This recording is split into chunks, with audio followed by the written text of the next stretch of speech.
Some nights stay with you forever. My name is David, and what I'm about to tell you happened a long time ago. Back before every gas station had cameras watching your every move. Back when the graveyard shift meant you were truly alone.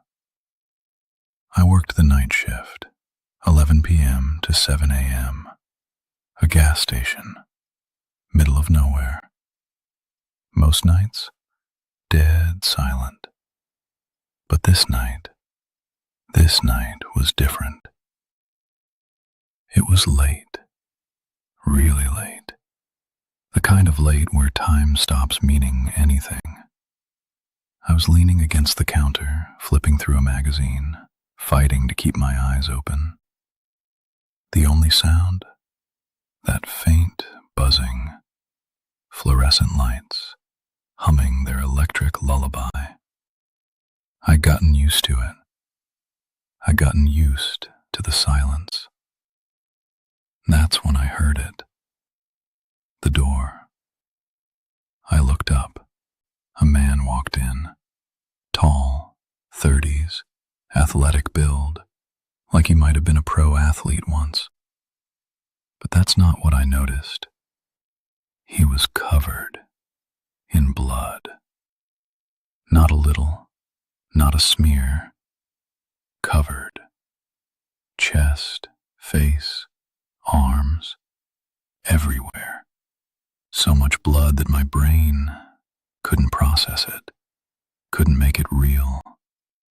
But what froze me, what really froze me, were his eyes. Empty. Completely empty. Like nobody was home.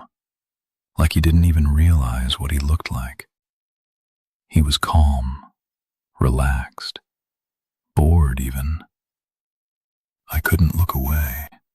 Every time I tried, my eyes snapped right back to him. And then he noticed me staring. He smiled, and he said, casually, like he was commenting on the weather, "Don't worry, it's not my blood." As if that was supposed to help. My mind started racing. He just killed someone.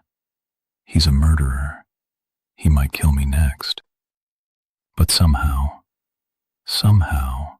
I forced myself to act normal. I nodded, looked back down at my magazine, pretended everything was fine. He walked through the aisles, calm, picking up random items like this was just another Tuesday. Then he came to the counter. I rang him up, didn't look him in the eyes. He paid cash, didn't say a word. And then he was gone.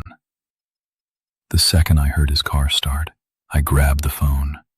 911. I told them everything. What I saw, what he looked like. That I didn't know what happened, but I knew something had. And then, the door. Again. I thought it was another customer. It wasn't. He was back. And this time, he was furious. I hung up the phone, but it was too late. He'd seen me through the window. He stormed up to the counter, screaming, demanding to know if I'd called the cops. I said no. I denied it. He didn't believe me. He cursed, yelled, told me to mind my own business. I raised my hands, tried to de-escalate. Then he jumped the counter. Not climbed, jumped. And in 2 seconds, he was on me.